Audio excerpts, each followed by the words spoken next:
Hello friends, good morning. जय माँ लक्ष्मी। कैसे आप सब? आई होप कि आप सब बहुत अच्छे होंगे। और ये मैं नहा धो के हो गई थी रेडी। मैं गई थी दूध लेने और वहाँ पे जाते टाइम मुझे मिल गई थी चाची गांव की। उनसे मैं थोड़ा बातचीत की। उसके बाद वहाँ बच्चों के साथ थोड़ी सी मस्ती हुई। फिर मैं आ गई थी घर। मम्मी काट रही थी साग और मैं और बिट्टी धुल रहे थे कंबल।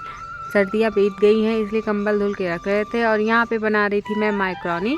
माइक्रोनी के लिए मैंने मिर्च और प्याज को कट कर लिया था और टमाटर की ग्रेवी बना ली थी। और यहाँ पे मैंने डाला ऑयल, उसके बाद मिर्च का तड़का लगाया, फिर डाला प्याज।